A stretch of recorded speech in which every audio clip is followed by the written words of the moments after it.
strong. Now there is power to move on. Never, we are never alone. Olá pessoal, é uma alegria enorme, mas muito grande, saudá-los com a paz do Senhor Jesus Cristo, a paz de Deus, graça e paz. Paz seja convosco. Que Deus abençoe a todos de uma forma muito especial. Tenho um privilégio muito grande de poder ministrar para os vários colegas, pastores, ministros e obreiros das várias denominações, as quais eu respeito muito. Para a glória de Deus, é uma honra muito grande poder saudá-los com esta paz tão incomparável, que é a paz do Senhor Jesus Cristo, que ela excede todo entendimento. Isso quer dizer o seguinte, que não tem como você compreender a grandeza dessa paz. Quem tem a paz faz mais. Quem tem a paz prospera. Quem tem a paz é feliz. Quem tem paz também faz guerra. Isso é muito importante. E você saiba, quem está seguro da verdade, da justiça, faz guerra contra a injustiça, guerreia contra ela e triunfa sobre ela. É o que nós estamos vendo Deus fazer na nossa nação, para a glória do Deus vivo, aquele que vive para sempre. Aí na Câmara está, como sempre, meu filho Mateus, no seu trabalho, um trabalho especial que Deus tem dado aí a graça de fazer. Aprendeu desde os tempos de menino ali no Seminário Osana, com os grandes mestres desta área, e acabou que Deus lhe deu a graça de se tornar um grande homem de Deus, e que tem sido uma bênção para todos nós, para todos vocês que são alunos. Também aqui na retaguarda, minha esposa Nete Rocha, a Nete de Nelson. Estamos aqui sozinhos aqui, porque é um tempo só de gravação, e ao mesmo tempo queríamos dar a vocês o privilégio de participar hoje, nessa primeira aula, só nessa primeira aula, para que vocês saibam o que vocês poderiam perder se vocês não se inscrevessem. Como eu sei que vocês vão se inscrever, estas aulas que fazem parte do corpo geral, né, educacional, do conceito geral, do propósito que Deus colocou no meu coração, que é a Escola de Ministérios, e essa escola nós vamos ter várias matérias, entre elas esta que eu estou segurando na mão aqui, que é o volume 7 da Teologia Latina de Nelson, tá? Não é um livro em você cita o versículo e você se vira para buscar. Nós colocamos neles, em todos os versículos, nós colocamos também a versão de Nelson. Você pode dar aula na sua escola, você pode dar aula até numa escola de obreiros, você pode dar esse livro, se você quiser, esse curso para eles. Esse é o Psicopologia, que é o estudo do episcopado, e esse que é a Dunamilogia, de Dunamis, logia, o estudo do poder de Deus, o estudo do poder criativo de Deus. Uma das coisas que Deus mais ama é quando nós o chamamos de Criador, e que esse Criador tem poder, tem autoridade. Nesse livro aqui, que é uma matéria em si, estudamos todos os milagres em departamentos, desde Gênesis até Apocalipse, coisa assim que você não pode perder de jeito nenhum. Não existe nenhum livro escrito que eu conheça que só tratou a respeito dos milagres de Deus, sem puxar sardinha, tá certo? Não há um livro que trate só dos milagres de Deus, que leva a pessoa a compreender alguns mistérios dos milagres de Deus, que só alguns evangelistas tiveram o privilégio de aprender, né? E este que é o Soteriologia 1, que eu prometi para vocês, que eu ouvi muita gente falar, né? Um puxando a brasa para o lado de Arminio e outro para Calvino, e há erros tanto numa doutrina como noutra. Então, melhor ficar com a palavra de Deus, com a Bíblia. Como ficar com ela na verdade, sem dizer que fulano e que fulano é o bom. Não, senhor, a Bíblia é a regra de fé, é a Bíblia, né? Não existe graça que ensina mais, libertinagem, e não existe segurança de salvação que também não exija de nós a perseverança. Isso é muito sério. Então, é melhor ficar no equilíbrio de tudo isso. E nessa a soteriologia 1, que nós estamos tratando somente os segredos da eleição. Vamos estudar sobre isso. E hoje nós vamos ficar na nossa matéria, que é a episcopologia. Se você tem o privilégio de ter o livro, dá um glória a Deus aí. Se você não tem, eu quero dizer para você que Deus vai promover algo especial para que você tenha esses 3 primeiros livros dessa enciclopédia, especialmente esse que nós vamos estudar agora, neste livro.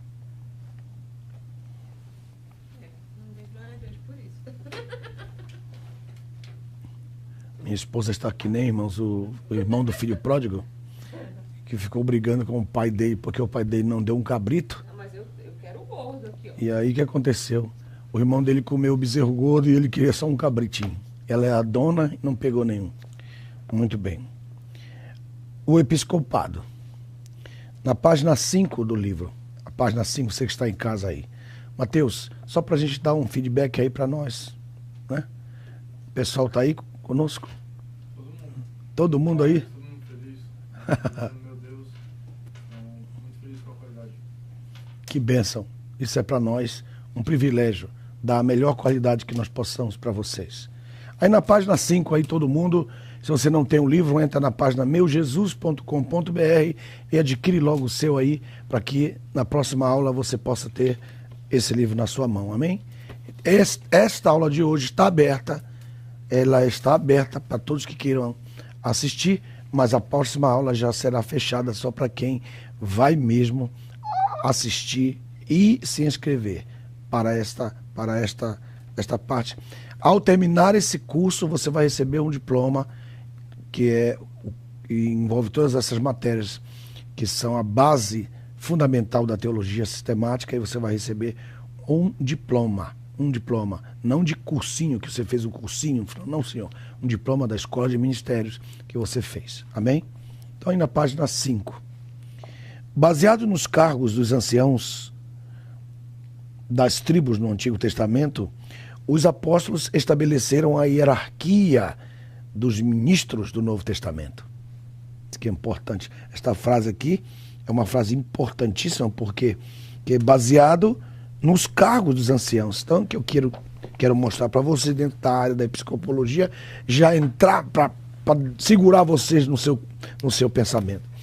Nós temos aqui, irmãos, Arão. Arão e mais 4 filhos que ele teve. Preste atenção, hein? Arão e mais 4 filhos. Arão e mais 4 filhos. Preste muita atenção. E mais abaixo deles nós temos o quê? Nós temos os levitas, divididos em seus devidos deveres, né? Os levitas, com os seus deveres. Olha aqui como é que a Bíblia é tremenda. Isso aqui é o Antigo Testamento, que está jogando luz para o Novo Testamento. Então, o Antigo Testamento jogando luz para as verdades da graça de Deus no Novo Testamento. Olha só, muito importante que você saiba disso. É importante também, vou fazer vou parar aqui, mostrar uma coisa para vocês. Olha só. Aqui, o centro é a graça. O centro é a graça de Deus. Então, quer dizer que o cerne, isto é, o miolo é a graça de Deus, tá? Então, em cima dessa graça, nós temos as primícias da graça. Nós temos as primícia da graça, em cima desse miolo que nós estamos vendo aí. Em cima desse miolo graça, Deus então colocou outro tempo, né, que é a lei. Mas a lei foi só para Israel. a lei não foi estabelecida para as outras nações. Então as outras nações, elas viveriam em cima dessa graça, da graça em si. Só que ela estava encoberta. Então, as pessoas não conseguiam encontrar esta graça que estava encoberta por causa do pecado. Em outras palavras, nós começamos o livro de Gênesis. Nós começamos o livro de Gênesis em cima dessa graça. Né? Podemos começar e terminar em Gênesis, esse período, né, de Adão, que esse período ele viveu a graça no seu miolo. Pegou? Mas o pecado do homem fez com que essa graça ficasse escondida, mas sempre houve graça. Muito importante escrever isso aqui, ó. Sempre houve graça. Por que você acha que Nínive, né, se converteu? Em cima de quê? De lei? Eles não conheciam a lei. A lei foi dada para Israel. Essa lei foi dada para Israel. Mas havia uma lei interna em todos os homens. E essa lei girava aqui, ó. Vou colocar aqui, ó. Essa lei girava em todo homem. Essa lei. Que era a lei. Vou colocar aqui isso aqui. Esta lei que estava nas entranhas do coração do homem. Essa é a lei que Deus colocou no seu coração de todos. E essa lei estava ligada a essa graça. Mas eles não quiseram essa lei, preferiram o pecado. Então essa graça ficou escondida. Deus revela a princípios as primícias da graça, depois a lei. Né? Esse período aqui todo é o período em que o homem viveu completamente longe da graça de Deus. Então não podemos colocar só a nação de Israel como se fosse a privilegiada. Nós temos aqui nesse desenho que mostrar para vocês que nós temos as nações, nós temos Israel, que foi escolhida para ser sacerdócio das nações, e nós temos a igreja que foi tirada das nações e de Israel. Olha aqui só, que coisa impressionante isso. De novo, ó, nós temos as nações, então elas foram as que primeiro receberam as primícias da graça. Por quê? Porque até o chamamento de Abraão, nós temos o quê? As nações. E elas conhecem as primícias da graça. Deus então chama Israel e lhe dá o quê? A lei. Só que as nações tinham uma lei que estava dentro deles, uma lei intrínseca dentro deles. E depois Deus então chama a igreja e estabelece a lei de Cristo. Então, para cada um desses grupos existe uma lei que nasce com eles, uma lei que quando eles nascem eles recebem, que é uma lei que fala de 3 coisas importantíssimas, né? Não mentir, né? Para você não mentir, você não transgredir. Lembra dessa aula que eu dei para vocês? Essa lei estava intrínseca nele. Então, as nações, mas elas não deram valor a essa lei. Depois Deus chama Israel e lhe dá uma lei, a lei de Moisés. Depois eles também não deram valor a essa lei, que essa lei apontava para Cristo, que o fim da lei era Cristo. Fim aqui não é o término da lei, não. É o fim, o objetivo, o propósito da lei. Era mostrar Cristo. E a igreja foi edificada por Cristo e ele deu a lei de Cristo. A lei de Cristo. Isso é para vocês pegarem o princípio, porque não, você vai ficar voando totalmente no seu ministério o tempo todo quando eu falar sobre esses 3 princípios. Mas para acabar logo esse assunto, vamos resolver logo isso aí em nome de Jesus. Amém? Então vamos voltar ao princípio da aula de hoje, que eu estava mostrando para vocês, onde está a base de todo esse episcopado. Então nós temos aqui Arão, nós temos quatro filhos de Arão, e nós temos levitas. Então nós temos aqui o quê? O princípio de tudo, porque em cima de Arão está o Moisés, o Moshe. É o Moshe. Aqui está o Moisés. Pegaram aqui, ó. Moisés é sobre Arão, porque ele vem das primícias da graça. E nessas primícias da graça havia um sacerdócio que a Bíblia denominou de sacerdócio universal. Esse sacerdócio universal, né, que foi executado por um homem chamado Melquisedeque. Isso aqui já é um outro detalhe importante. Moisés é o último dessa linhagem. Moisés. Existiram homens que correram por fora, que trabalharam junto desde o momento em que Deus sacrificou aquele animal no Éden e vestiu a Adão e Eva. Naquele dia foi o primeiro ato de um sacerdote. E nesse caso foi Deus. Esse sacerdócio foi herdado por quem? Foi herdado por Abel, foi herdado por Enos, foi herdado por Noé, foi herdado por Jetro, foi herdado por Jó, foi herdado por Moisés. Moisés é o último samurai desse período aí. Esse período da primícia da graça. Muito importante. Esses corriam sempre por fora. E eles não eram hebreus, não eram todos hebreus, para poder dizer, isso pertence a uma nação. Essa nação foi chamada para levar para frente esse sacerdócio, a nação de Israel. Mas eles também falharam. Então, a princípio, o que nós estamos vendo? Nós estamos vendo um Moisés, nós estamos vendo um Moisés, nós estamos vendo um Arão, nós estamos vendo os seus 4 filhos, nós estamos vendo os levitas. Então, agora discernir o caso. Arão, 1, mais 4, 5. Então, aqui nós temos um tipo dos 5 ministérios. E aqui um principal. Pegou agora? Isso é importantíssimo, importantíssimo, importantíssimo. Você está comigo aí? Deixa eu ver aqui qual a figura que você vai ter que achar. Está aqui, ó. Na página 22,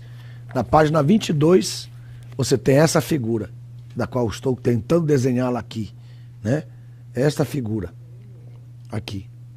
Esta figura, é a página 22.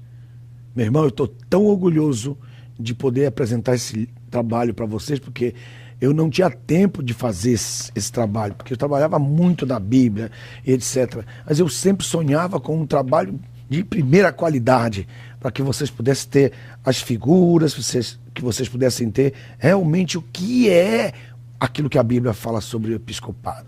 Eu vi tanta bobagem na minha vida, meus irmãos. Eu ficava quieto, dava um sorrisinho amarelo, né? Não falava nada, mas eu dizia, meu Deus, quando que o Senhor me dá a oportunidade para eu falar sobre isso? Então nós temos o quê? Moisés, né? Nós temos Moisés, um tipo de Cristo, tá? Que é o bispo dos bispos, Jesus. A Bíblia fala que Jesus é o bispo dos bispos. Jesus não é arcebispo, Jesus não é papa, Jesus é o bispo dos bispos, está escrito na palavra. E depois, abaixo dele está Arão, o bispo, tá? Arão. E os filhos de Arão, os presbíteros. E abaixo dos filhos de Arão, trabalhando com os filhos de Arão, os levitas, os diáconos. Aqui, ó. Então você tem aqui, ó, Moisés, tipo de Cristo, Arão, tá certo? O bispo desses presbíteros. Aí você pergunta assim, pastor Nelson, qual a diferença entre o bispo e o presbítero? Isso aqui, né? Qual a diferença entre o bispo? Deixa eu colocar aqui primeiro para vocês. Fazer o desenho, né? Tem gente que só entende com o desenho. Mas não tem problema não, é bom entender bem, né? Eu mesmo fazia os meus desenhos. Eu estava na sala de aula e aí eu dizia para mim mesmo, se eu um dia for professor, eu vou fazer esse desenho assim, assim, assim. Eu fazia na minha sala de aula, na minha pequenez ainda, no meu tempo ainda, né, de aprendiz, eu fazia os meus próprios desenhos. E eu enchia Aí eu fui morar no Rio de Janeiro. Quando eu voltei, minha mãe tinha me dado todos os meus cadernos, todos os meus desenhos, todas as minhas revelações que eu tinha tido, minha mãe tinha dado para os obreiros lá de Belém. Mas eu rogo a Deus ainda que um dia eu ainda vou descobrir quem é que tem esse meu material. Muito bem. Aí, dentro desse princípio que nós estamos vendo aqui, nós precisamos saber Os presbíteros aqui, ó. Os presbíteros temos aqui. Vamos colocar aqui os presbíteros. Quando eu falo presbítero, eu não estou falando nesse nível de presbítero pentecostal brasileiro. Não, senhor. De jeito nenhum. Não. Quando eu falo de presbítero, eu estou falando dos 5 ministérios. A Bíblia, palavra de Deus, não estabelece um pastor, depois o evangelista, depois terceira categoria o presbítero. Quem inventou isso estava doente, irmão. Quem inventou isso, pelo amor de Deus, isso aqui é um dos erros, dos mais grossos erros de interpretação da Bíblia. E ficou, e ninguém tem coragem de mudar. Ninguém tem coragem de mudar para a palavra, voltar à revelação da palavra, voltar à palavra. Você foi ordenado presbítero? Você é um ministro de Deus. Você te ordenaram. Problema de quem te ordenou, meu irmão. Problema de quem te ordenou. Você é um ministro de Deus. Quando eu cheguei no México, que o presidente da Assembleia de Deus, nós nos tornamos muito amigos, e eu andava com eles para todos os lados e pregava a palavra de Deus, ensinando a palavra, e nós nos tornamos muito amigos. Igual sou amigo do pastor Zé Wellington, me tornei amigo também deles. Eu sempre me tornei amigo das pessoas. E ele disse assim: Alderi, nós precisamos resolver o seu problema aqui conosco, né? Fazer a sua credencial e tudo. Eu disse: sim, senhor, pastor, sou à sua disposição. Ele falou: traga sua carta de presbítero. Eu disse: não, pastor, tem alguma coisa errada. O senhor vai me rebaixar? Eu sou pastor. Aí ele falou: não, meu filho. Não, senhor. Você é um presbítero, você é uma autoridade. Né? Aí eu fiquei pensando naquilo, e comecei a estudar na palavra de Deus. Então, aqui nos Estados Unidos e no México, a Assembleia de Deus, elas reconhecem o presbítero como o ministro dentre os 5 ministérios. Né? Isso é muito importante. E nós ficamos nessa cegueira espiritual por muitos anos. Eu fiquei assim pensando: será que eu falo sobre isso? Né? Vou ganhar muita inimizade. Alguns pastores, né, daqueles bigodudos, aqueles cara fechado, aqueles barrigudos, né, que pensam que são os donos da verdade, eles vão querer me matar. Eu disse para Deus: Deus, o senhor quer que eu faça isso? Ele disse: faça, meu filho, pode fazer. Hã? Então, meu amigo, eu tomei a decisão na minha vida. E eu acabei escrevendo. Já está escrito. Não tem jeito de voltar atrás. Já está na mão do povo. Então, vou repetir mais uma vez. Presbítero não é um ministro de terceira categoria, como se ele fosse um diácono do pastor da igreja. Né? Porque foi costume por muitos anos para prender determinado obreiro da igreja, para prender o farmacêutico, para prender o açougueiro, para prender o dono da feira, para prender o dono da clínica, para prender o fulano e tal. Vamos ordenar presbítero, porque presbítero virou carta de compra de ministério. Virou uma carta para comprar uma pessoa, para tentar segurá-la no ministério. E aí a igreja fica cheia de gente com o título, mas que não tem a unção, não tem a revelação, não tem a graça de Deus para executar. Basta colocá-los ali para falar, que vocês vão ver, ouvir e perceber e testemunhar que os camaradas não são de nada. Eles não têm chamado para coisa nenhuma, só para encrencar, para trazer encrenca. E é para isso que a maioria dos presbíteros, entre aspas, desses que na verdade são diáconos, mas que foram ordenados para segurá-los ali na igreja. É a pessoa, na congregação, no caso. Então a pessoa fica ali aprisionada para sempre, porque ela foi ordenada, entre aspas, ao ministério de presbítero. E isso não tem base bíblica nenhuma. E qual é a verdade de tudo isso? Por isso que nós vamos gastar 10 aulas dessas para explicar tudo isso. Mas se você quer adiantar essas aulas, então adquira este livro, que você tem lá, né, uma grande ajuda para seu entendimento. Então vamos colocar aqui os presbíteros. O apóstolo, o profeta, o evangelista, o pastor e o mestre, eles são anciãos, eles são presbíteros. presbíteros. Esses são os presbíteros. E esse presbítero tem uma função, esse presbítero tem uma função, esse tem uma função, esse tem uma função e esse tem uma função. Aí você diz, e onde entra então o bispo? Porque a palavra de Deus diz assim, aquele que deseja o episcopado, excelente coisa deseja. Ele está dizendo, aquele que deseja o presbitério para ser um apóstolo, para ser um profeta, para ser um evangelista, para ser um pastor, para ser um mestre. Aí a pessoa que ficou a vida inteira aprendendo que presbítero é de terceira categoria, aquele que...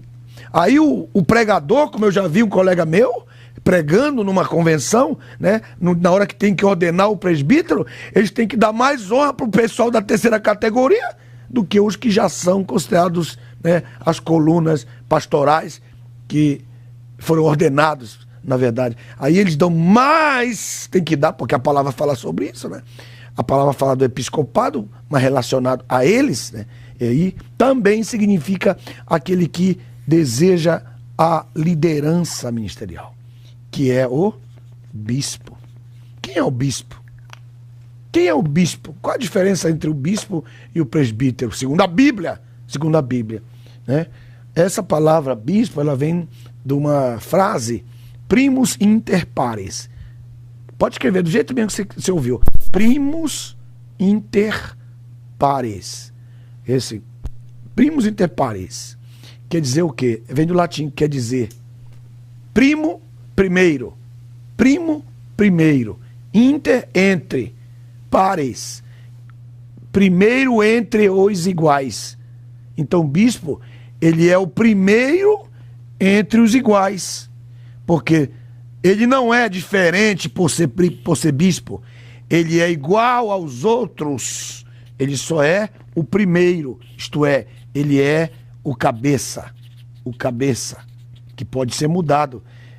Hoje pode ser ele, amanhã pode ser esse, amanhã pode ser, depois da manhã pode ser esse. Então ele é o bispo. Ele não é o bispo eternamente. Ele é o bispo porque os seus 5 colegas decidiram declará-lo como o líder entre eles, mas ele é o primeiro entre os iguais. Uau. E agora, como é que vai ser?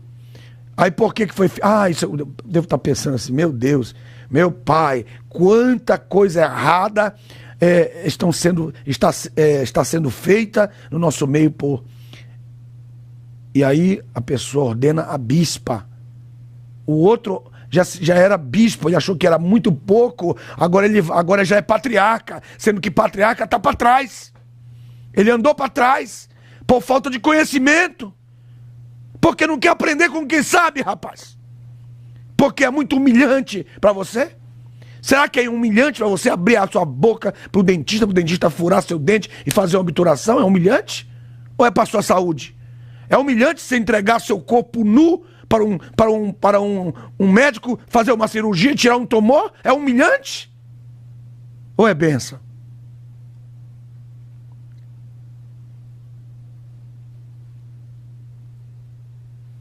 Em outras palavras, quero mostrar para você, né? O presbítero não é uma pessoa ordenada em terceira categoria. E por que fizeram isso? Falta de sabedoria. A ignorância, irmão, ela é mais problemática que o diabo. Porque a Bíblia diz que o povo peca, não é por causa do diabo. O povo peca não é por causa dos demônios. O povo peca por causa da ignorância. Então, olha a ignorância. A ignorância é tremenda. Então, quando a Bíblia fala sobre isso, ela fala: alguns anelam o episcopado usando de artimanhas desconhecidas até no mundo político, ou usam de outras estratégias que já foram abandonadas pela ética política de hoje, e que causa grande espanto e dor. Quer dizer, os próprios políticos já abandonaram aquela tática para alcançar as suas vitórias, e os líderes religiosos estão usando essas mesmas e mais alguma coisa. Eu estava numa convenção em que o fulano de tal, que eu não vou falar o nome dele, disse, eu já ordenei vocês, agora traga os celulares. Traga os celulares. E o rapaz ele tinha uma loja de celulares lá em Santos, e ele teve que levar lá 15 ou uma dúzia lá de celulares para entregar na mão da pessoa que ordenou, porque fizeram maracutaia na ordenança do ministério. Eu fiquei de boca aberta em ver aquilo. Eu era novo no ministério, mas eu pensei assim, meu Deus, qual será o fim desse desgraçado obreiro que está fazendo isso? E o fim dele foi muito feio, né? Muito bem. Muitos pensam que podem encontrar esse tipo de gente no céu. Estou para ver isso aí, tá? Alguns querem o episcopado para ter acesso ao poder dos meios e das instituições a fim de realizar seus sonhos pessoais, e para tal não poupam os métodos iníquos conhecidos na história. Aquele que deseja o ministério de liderança é tão sensível como Levi, que, assentado na mesa dos cobradores de impostos, necessitou apenas de um convite do Senhor Jesus para segui-lo. Então, existem algumas qualidades, eu não quero falar sobre isso, né? Mas para que ele vai ser usado? Como que ele vai executar o seu ministério se ele não souber para quem ele vai ministrar, né? Ele vai ministrar para que ele possa cuidar do rebanho. O rebanho é meio complicado, que você está na página 19, eu quero mostrar para vocês o que é um rebanho, né? Eu e o Mateus estamos aqui, já fomos pastores de ovelhas por alguns anos. E eu sempre digo que o Mateus roubou minhas ovelhas. E ele aprendeu a fazer o toque do milho, e as ovelhas ouviam o toque do milho e iam para perto dele. Então nós descobrimos que a ovelha só segue quem lhe dá comida.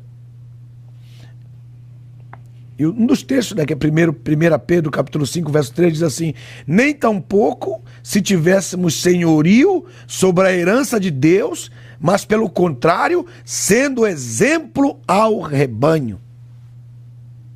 Ele vem atrás, ele vem mostrando que, né, as qualificações administrativas, eu vou falar sobre isso, mas quero falar desse rebanho.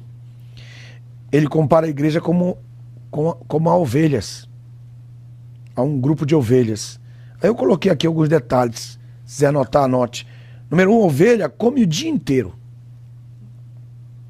2, ovelha defeca o dia inteiro. Você, eu tenho tanta história para contar para vocês a respeito disso, porque não tem como você ah, meu Deus, tirar a ovelha lá do rebanho e trazer para dentro da sua casa e limpar bem o chão. Daí a 5 minutos ela vai sujar. Aí você pergunta, por que a minha igreja é só de gente pecadora? Não é gente pecadora, irmão. É gente que faz pupu o dia inteiro. Porque ela come. Se você comer, você vai ter que soltar. Quanto mais comida você der para a sua igreja, para o seu rebanho, prepare para limpar cocô. Por quê? Porque a ovelha come o dia inteiro, mas também ela defeca o dia inteiro. Na página 19. Estou na página 19. A ovelha não vê de longe, ela só vê de perto. Então, às vezes você pensa, vamos ter visão, a visão de Deus, vocês não entendem a minha visão. Não, eles foram feitos para te seguir, de perto. Olha, só vive rajando, meu amigo. Você não para na sua igreja, então o seu rebanho não vai nunca entender a sua visão. A ovelha não vê de longe, só de perto. 4, a ovelha requer cuidado contínuo e presente. Não tem como adiar o cuidado da ovelha para depois da manhã.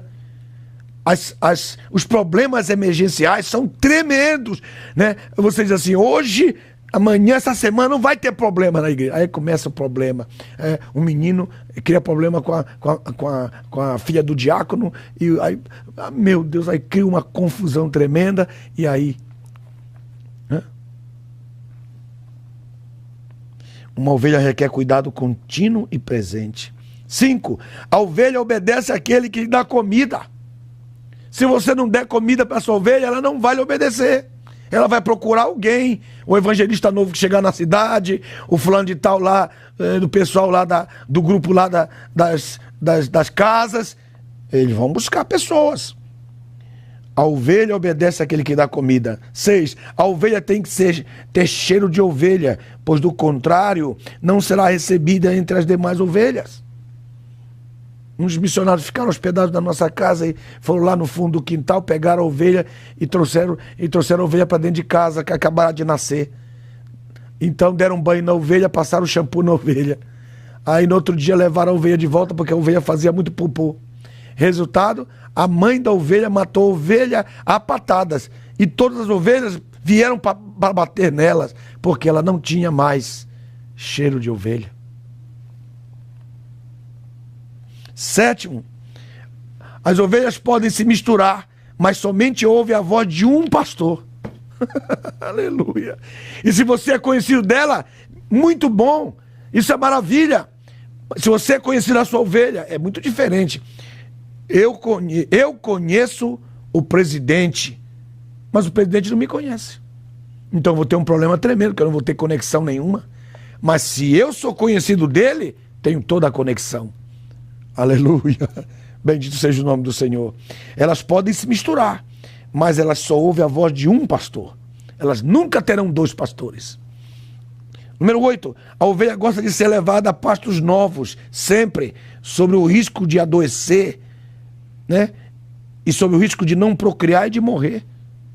Olha só, se ela não for levada a novos pastos, ela vai ficar doente.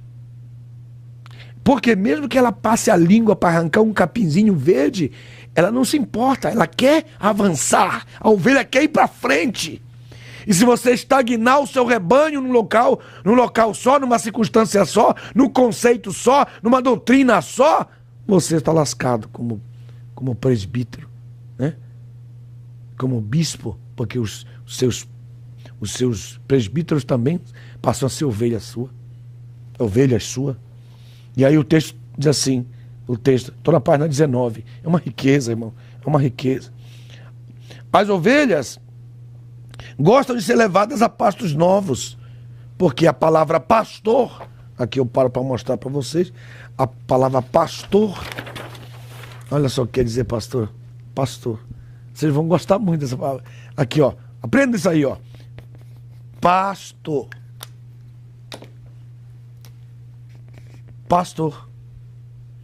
Esse R aqui, que você não dá valor nenhum para ele, a Nete deu um sorriso aqui. Ela pensa que sabe tudo, porque ela sempre me acompanha, hein?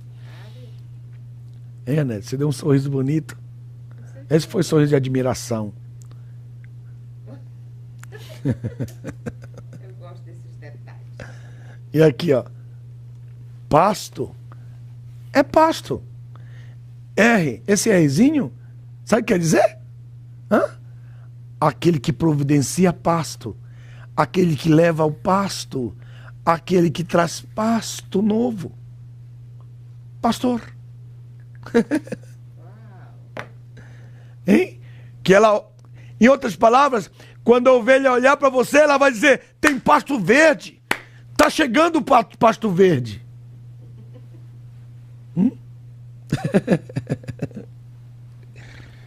Ah, meu Jesus de Nazaré. Oh, aleluia, aleluia. Ora, mãe, estou. Minha alma te louva. Então, por isso o Salmo 23 é um Salmo 23. O Senhor é meu pastor e não me faltará. Porque Ele vai me deitar em verdes pastos. Porque o nome dele é pastor. Olha aqui, ó. Ele me traz a pastos verdes. Aleluia. Então eu sempre digo: irmão, tira a tua igreja debaixo de dentro dessas 4 paredes, rapaz. Essas ovelhas estão quase morrendo aí dentro dessas 4 paredes. Eu digo para os meus colegas: levem elas para um retiro espiritual, compre uma chácara, compre uma fazenda, vá com elas sexta-feira e volta só domingo de manhã para cá. Pelo amor de Deus, larga de ser tacanha, miserável, só lembrar de você, só lembrar das suas coisas. Ei, rapaz! Eu digo para eles, alguns ficam me olhando e dizem: onde é que eu vou arranjar isso? Ovelha gosta de ser levada a pastos novos. Moisés. Moisés levou as ovelhas, não tinha pasto na casa. Será que não tinha pasto em Midian? Eu estive ali, eu fui lá, eu fui ver lá onde era Midian. Um lugar verde, verde, né? Verde, de verde espaço. Mas Moisés, se pensasse, essa ovelha tão enjoada desse pasto aqui, ele foi lá pro deserto, comeu uns cachos de capinzinho assim, que dão assim de 5 ou 6 em 50 centímetros quadrados, 5 ou 6, elas lamberem assim. Ficaram felizes. Voltavam felizes das aventuras. Meu Deus. Aí vai sozinho para Israel, não leva ninguém, né? Os obreiros ali estão morrendo de trabalhar, de carregar caixa, de carregar cadeira. Será que a tua igreja não pode pagar aí para 20 obreiros? Para que cada ano vá 20 obreiros já por conta da igreja, rapaz? Será que você não tem coragem de dar esse pão para os seus obreiros? Larga de ser miserável, rapaz. Venha a nós o teu reino, né?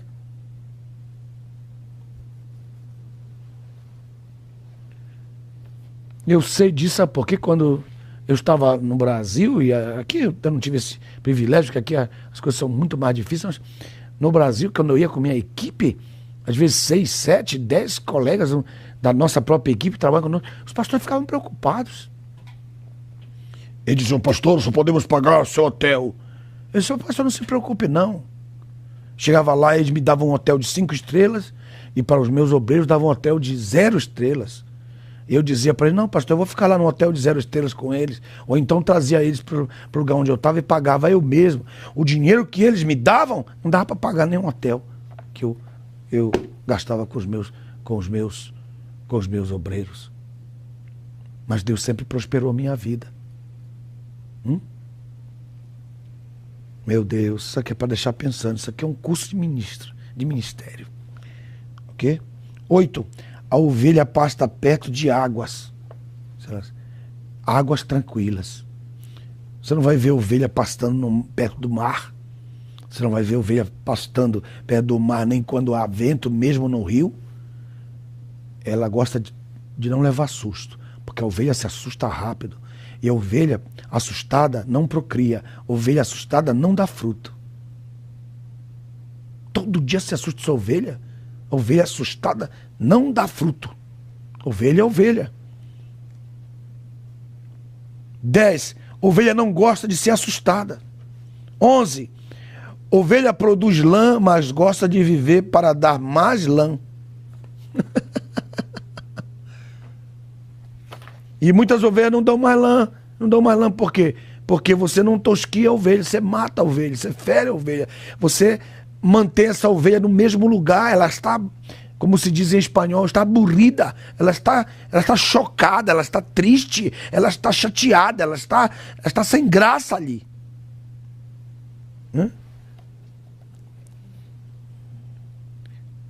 Eu vi agora na internet um pastor indo e um montão de ovelhas atrás, eu achei aquilo mais lindo. Inclusive eu compartilhei no meio das ruas, as ovelhas, os carros pararam para elas passarem.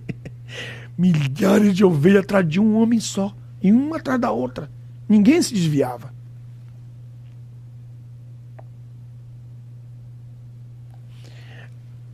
A ovelha produz lã, mas gosta de viver para dar mais lã.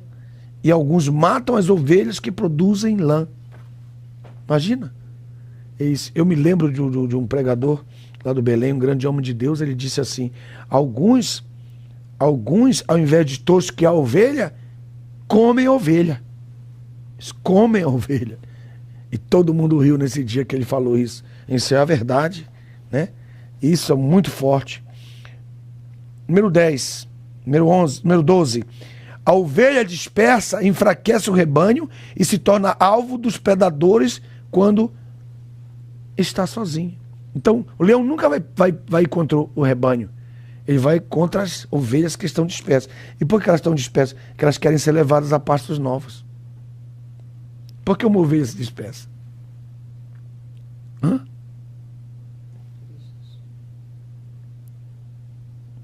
Aleluia. 13. A ovelha não bebe água suja.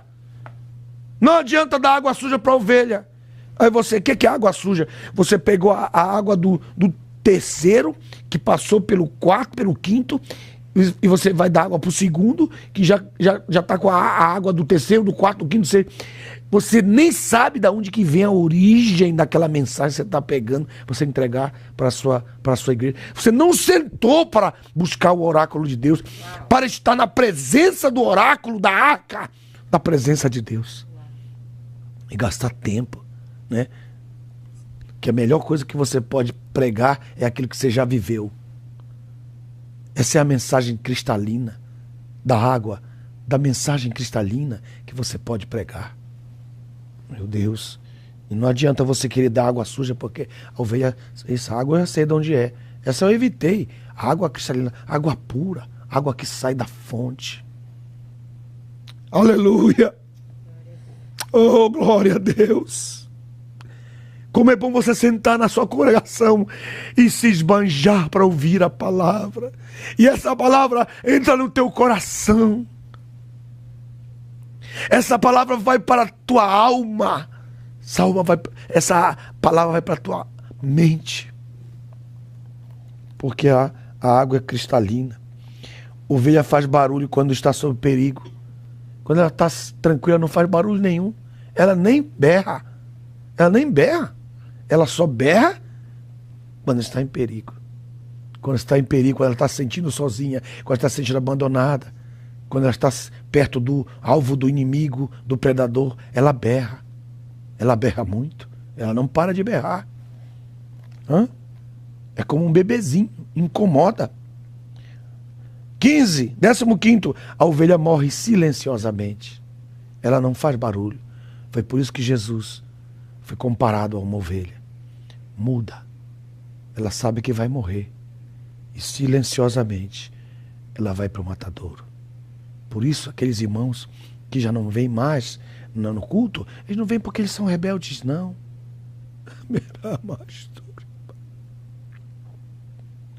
Eles vêm porque eles vão morrendo silenciosamente.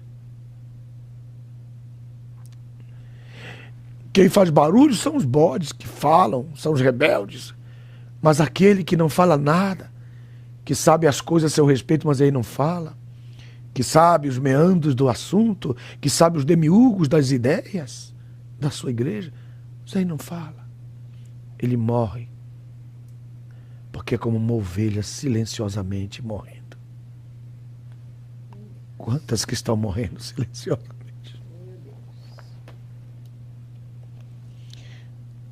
16. A ovelha sabe quando está no curral ou no aprisco temporário. Que coisa incrível isso aqui. Isso é que muitas pessoas não sabem, né? Que é um curral, que é um aprisco. Isso é importantíssimo. Ah, mas eu sou um presbítero. Pois é, não entende nada de ovelha. Porque o texto diz assim: nem tão pouco como se tivéssemos senhorio sobre a herança de Deus, que é o rebanho, mas pelo contrário, sendo exemplo ao rebanho, rapaz. Mas o que é o rebanho, meu? Onde dói no rebanho? O que é o problema do rebanho? O que é que sofre o rebanho? O que é que o rebanho quer te oferecer? O que é que o rebanho quer? Qual é o direito do rebanho?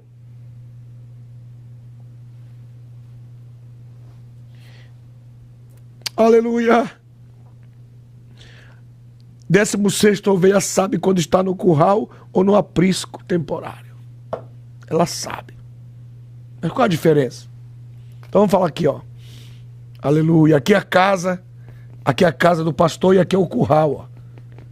Aonde as ovelhinhas ficam aqui, ó. Aqui é o curral. Aqui é o curral. Tá dando para pegar aí, né, Mateus? O curral. Mas como o pastor sabe que a ovelha gosta, né, de sair, que a ovelha gosta de aventura.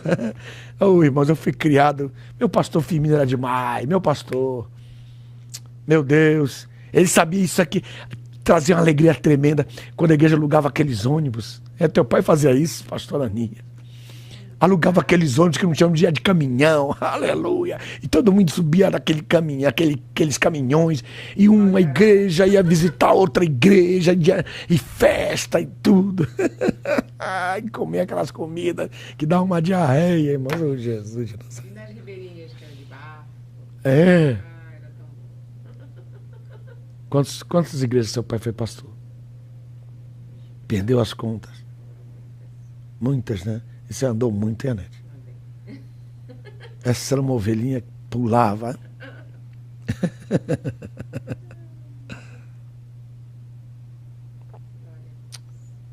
Eu estou sentindo forte a presença de Deus. Que Deus tremendo. Ah, meu Deus. Que tempos, hein? Que tempos. E as ovelhinhas saíam. E elas iam avançar para o deserto. Lá no deserto, irmãos, da mesma forma também saíam outros pastores com outras ovelhas. Do outro lado também outro pastor também que deixava o curral e também ia, irmãos. Domingo nós estávamos, eu estava anteontem estava em São Francisco, irmãos, e estava ali o pastor da Assembleia de Deus Ministério do Belém e o pastor da Assembleia de Deus Ministério de Madureira. Aí todas as ovelhas, e foram, irmãos, encheu a igreja, encheu a congregação, encheu o templo da igreja do Senhor Jesus. Uma noite gloriosa, uma noite linda, uma noite maravilhosa. Aí depois o pastor, cada um pegou as suas ovelhinhas, cada um foi com as suas ovelhas, e as suas ovelhinhas fomos para o restaurante, as ovelhas e os pastores. E as ovelhinhas, né, encheram uma mesa grande, comendo. E os pastores sentados conversando entre eles, né? E as ovelhinhas conversando com eles. Que alegria, né? Que coisa tremenda. E o que está falando isso? Que essa é a visão de Jesus. Então eu tenho o pastor A, né? O pastor B, nós temos o pastor C. Quer dizer, o presbítero A, o presbítero B, o presbítero C. O que aconteceu, pastor? Eles se encontraram num local. Aí, aqui 1.000 ovelhas. Esse chegou com 500 ovelhas. Esse aqui com 3.000 ovelhas. Então nós temos 4.500 ovelhas. Do aprisco, né? Aqui. Quem está aí? Jesus. Tem gente aí, Mateus? Tem gente aí, meu filho? Fala alguma coisa pro seu pai. 203 pessoas assistindo. Meu Deus. Então, tem alguma coisa que eles estão dizendo que é importante falar? Bons tempos da Assembleia, doutor Alderi Sugo, Pedro, que a igreja mudou, também fui criado na igreja assim, mas a igreja, de uma igreja a outra nos congressos. Que tremendo. Estou aguardando liberar os estudos dos livros. Glória a Deus.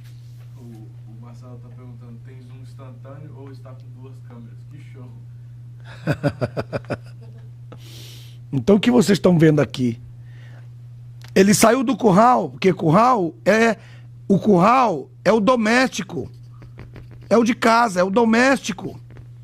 Então aqui é fácil eu pastoreá-las. Eu quero ver qual é o testemunho que essas ovelhas vão dar quando elas encontrarem o rebanho A, o B, sendo ela do rebanho C. Pegou agora? E como é que chama isso? É o aprisco. É o aprisco. O que é o aprisco? É um lugar temporário, imaginário, que os pastores A, B e C elegem um porteiro, que é o bispo.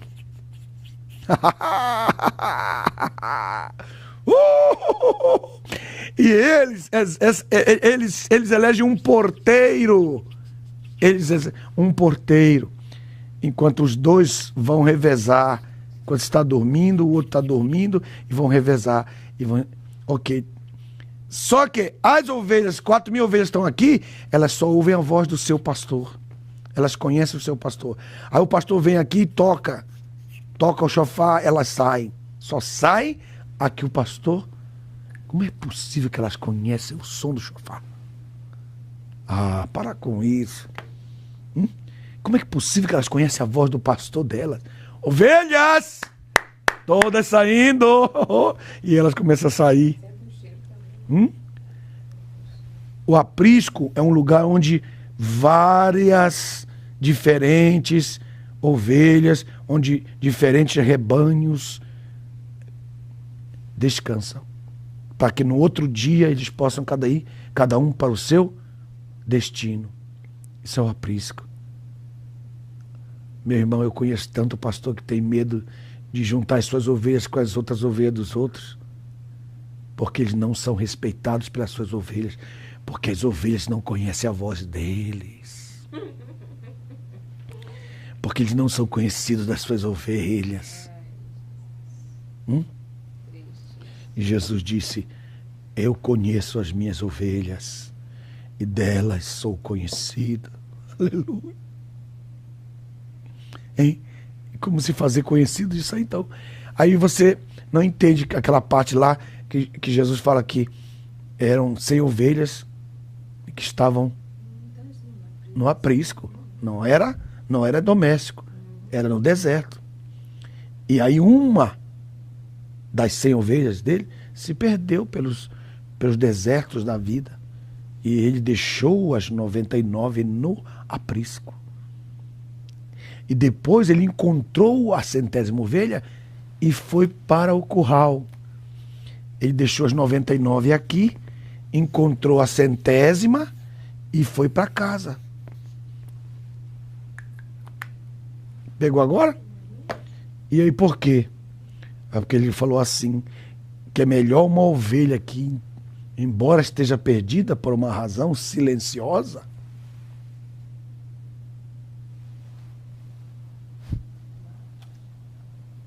(17). 17. 17ª. A ovelha só sabe correr e não se defende de nenhuma forma.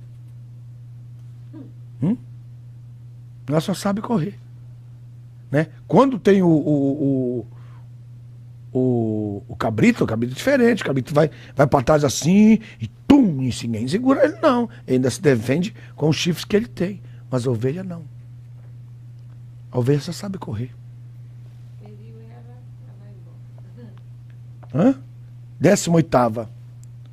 A ovelha não é um animal muito animado. Difícil pastorear a ovelha, hein? Para tirar um berro dela.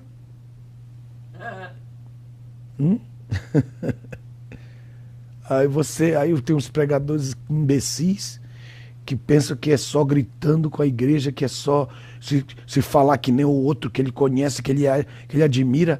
Ele não vai para pregar a palavra. Ele vai para aparecer. Ele vai para terminar o culto, alguém diga que mensagem que... Ele não vai para transmitir um oráculo.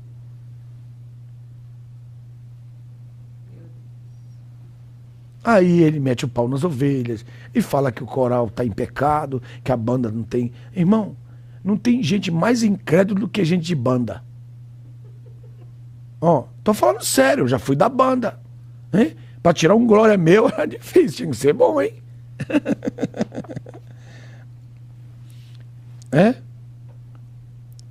A ovelha não é um animal muito animado. É ou não é, Marcelo Gonçalves? Muito bem. 19. Jesus é o pastor principal das ovelhas. Aqui ele chama os presbíteros de pastores, porque esta é a função moral e espiritual do ministro e de superintendente, que é a função administrativa.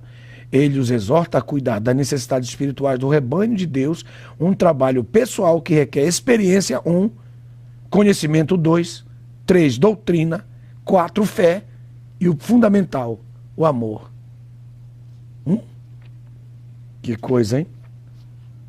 Então, esta aula de hoje é uma aula introdutória para vocês verem que eu tenho que entrar aqui nesse aspecto que é o aspecto da primeira aula, do primeiro passo que eu quero mostrar para vocês aqui. Mostrar que os anciãos, porque nós tínhamos 2 tipos de anciãos aqui, né? No Antigo Testamento, nós tínhamos os anciãos civis e tínhamos os anciãos religiosos. Que é uma diferença muito grande, hein? Hã? Por quê? Porque esses anciãos eram das casas paternas. E este ancião aqui era o ancião do tabernáculo. Diferente, hein? Diferente. Olha, pô, diferente. Olha aqui, ó. As casas paternas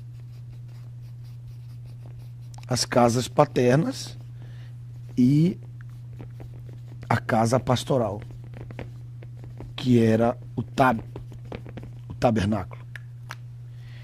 Então, esses anciãos civis, eles eram os líderes das famílias, das casas, das tribos de Israel. E esses anciãos aqui eram os da casa de Arão. Da casa de Arão. E esse era das casas de Israel. Então, esses eram das casas de Israel. E esses anciãos aqui eram os filhos de Arão, né? Os filhos de Arão, que faziam parte da casa do tabernáculo, da casa pastoral. Então, essa casa pastoral aqui. Então, é daí que vai sair a ideia de presbitério, a ideia de ancião. E você vai ter o ancião civil e o ancião religioso. O ancião do ministério e o ancião administrativo. Por isso nós temos que respeitar. Na casa de Deus, no Novo Testamento, vocês vão encontrar esses anciãos ministros que cuidam da palavra e esses anciãos das casas paternas que cuidam da administração do rebanho, edificação, construção, edificação das congregações, a parte econômica, que eles também são presbíteros administrativos. Não quer dizer que ele vai pregar, muitos nem gostam nem de pregar, tem uns que não levam nem Bíblia, né? Esse é um princípio muito importante e vocês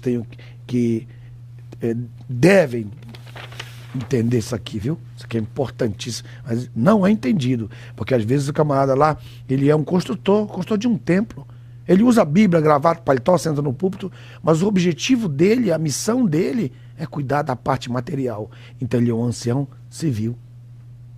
Ele cuida das coisas civis, relacionadas das coisas civis, das necessidades do povo, administrativas, das necessidades educacionais, das necessidades que edificam não somente a parte física da igreja, mas que moralmente levantam o nome da sua congregação. Porque eles cuidam, estão cuidando se há ou se está sendo feito de fato aquilo que a palavra de Deus manda na parte assistencial, né? Isso é importantíssimo, a parte assistencial, para você ter a fé vertical, para que a fé horizontal se estabeleça, que é a fé para a salvação, e a fé horizontal, que é a demonstração do nosso amor para com o nosso próximo, que testemunha e ganha muitas almas, porque as pessoas veem lá de fora isso e querem conhecer o povo. Muito bem. Muito bem. Você está revendo isso aqui. Então aqui, onde eu parei. E aí onde eu parei, que está na primeira e na segunda página, onde eu vou continuar essas aulas no nome do Senhor Jesus. Então eu quero convidar você para que você adquira esse material. Adquira esse material. São 3, já estou preparando mais 5, vão ser 8 agora. De uma vez vão sair 5 livros de uma vez agora. Do mesmo tamanho desse, com a numeração completa do 3, 4, 5 e depois vai sair o 9º e o 10º. Aí eu vou fechar aqui, vou fechar já. Então, em nome do Senhor Jesus Cristo, convido você a se inscrever. Inscreva-se. Onde você se inscreve? Aí no Osana Bible School, vou escrever aí, mas o Mateus também vai escrever aí para vocês. Hein? Logo na descrição do vídeo você vai achar onde você se matricula. www.osana com 2 N's Bible em inglês school.com. Não tem BR, tá? Também você tem informações dos livros na página Meu Jesus, www de novo, Meu Jesus é muito fácil. meujesus.com, esse tem br.com.br, para adquirir os livros e as Bíblias. Não se esqueça, aqui ó, Santa Bíblia, está à sua disposição, a Bíblia Agenda, em nome do Senhor Jesus, e as outras 2 Bíblias, são 5 Bíblias que já saíram, né? A Bible Cronos está esgotada, mas nós estamos terminando de fazer algumas modificações na Bíblia Cronos, para trazer de volta a vocês, em nome do Senhor Jesus. Muito obrigado, vocês que estiveram conosco. Quantos estão conosco ainda, Mateus? Glória a Jesus. 194. Então Deus abençoe a todos vocês que estiveram até agora. Isso é uma grande audiência. Entra lá, matricule-se em nome do Senhor Jesus. E amanhã vamos ter mais uma aula disponível para vocês em nome do Senhor Jesus. Deus abençoe, um grande abraço.